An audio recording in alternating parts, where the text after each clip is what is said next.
Bem-vindos, alunos da Escola Estadual de Monte Alegre de Minas. Nesse ano de 2020, por conta da pandemia, estamos nos reinventando como professores. Eu sou a professora Maria, professora de Matemática do Ensino Médio, e hoje a gente vai falar sobre figuras geométricas espaciais. A primeira figura que eu apresento a vocês é um poliedro, que a gente classifica como pirâmide. É uma pirâmide pentagonal, porque sua base é pentágonos e as outras faces são todas triângulos. A segunda figura que eu apresento a vocês é o paralelepípedo, que é um poliedro, e classificado como prisma retangular, também chamado de bloco. Algumas questões de vestibular e Enem tratam essa figura aqui como bloco, tá? Bloco retangular. A terceira figura é o cone, é um corpo redondo, é classificado como corpo redondo, não é um poliedro, tem uma face circular. E a terceira é uma pirâmide também, é uma pirâmide com base triangular. Ela tem um nome especial chamado tetraedro, Ela recebe esse nome porque ela tem 4 faces triangulares. Quem é tetracampeão é 4 vezes campeão. Então, como ela tem 4 faces triangulares, ela recebe o nome de tetraedro. Então, vamos falar um pouquinho dos corpos redondos. O cilindro, o cone e a esfera. A bola de futebol não é uma esfera, apesar da gente usar muito, às vezes, ver em algumas escritas tratando a bola de futebol como uma esfera, ela não é uma esfera. Ela é uma figura geométrica composta por pentágonos e hexágonos. Então, ela não é uma esfera. Mas a gente costuma usar esse exemplo como a bola de futebol.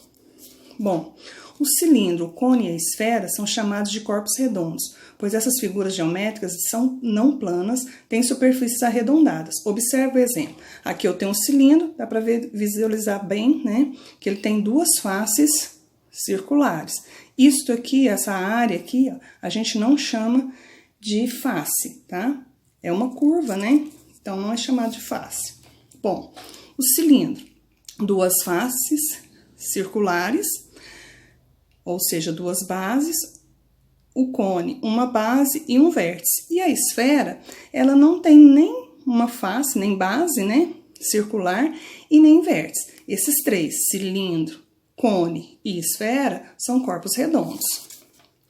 Os prismas e as pirâmides são exemplos de figuras geométricas não planas, não arredondadas. Essas figuras são chamadas de poliedro. Como eu já falei para vocês, os prismas e as pirâmides são classificados como poliedros. Primeiro, eles são poliedros para depois serem prismas ou pirâmides.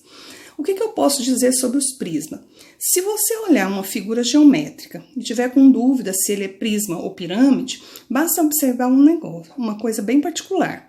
Os prismas por exemplo, esse aqui tem 2 faces triangulares. As outras 3 são retângulos. Então, tem mais faces retangulares do que de outras figuras, de outros polígonos. Então, prisma. As pirâmides, vocês vão perceber que elas têm uma face, uma outra face de um outro polígono, mas as demais faces são triangulares. Ó, aqui a gente pode ver melhorzinho.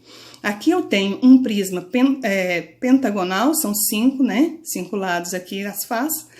E aí, vocês podem ver que eu tenho 5 retângulos, Então, é um prisma. Já a pirâmide, é uma pirâmide quadrangular, e ela tem uma face quadrangular, mas as outras 4 são triângulos. Então, e que se inserem no mesmo vértice. Então, essa aqui é uma pirâmide e aqui é um prisma. Então, é um macetezinho para vocês olharem, guardarem na mente. Bom, quando eu uso a palavra faces e arestas, eu estou falando de figuras geométricas espaciais. Eu não falo lado em figuras geométricas espaciais. Eu sempre vou usar faces e arestas. Essas 2 expressões já me remetem para geometria espacial. Aqui nós temos outro paralelepípedo, que é um prisma, retangular. Aqui outro prisma, só que esse pentagonal, e esse aqui hexagonal. Tá? Como é que eu calculo a área de um cubo?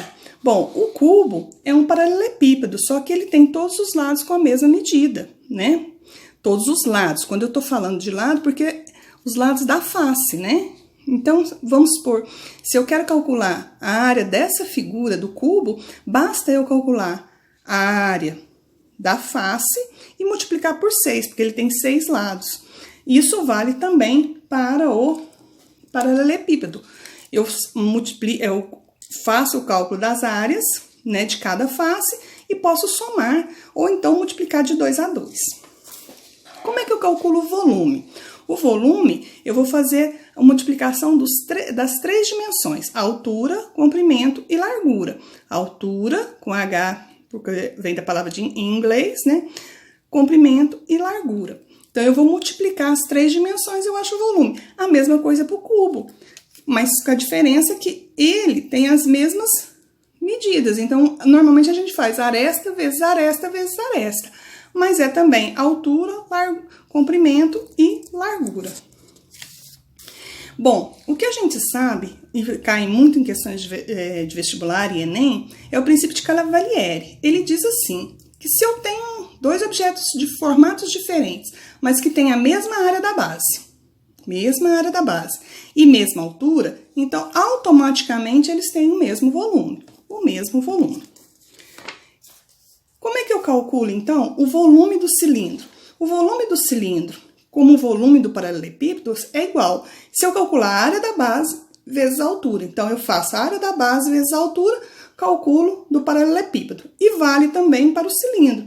Eu calculo a área da base vezes a altura e acho o volume do cilindro. Lembrando que a área da base aqui, como é um círculo, é π vezes o raio ao quadrado. Por isso essa formulazinha, mas essa aqui é a área da base. Ficamos por aqui. Fica com Deus e até a próxima, tá, meninos? Tchau!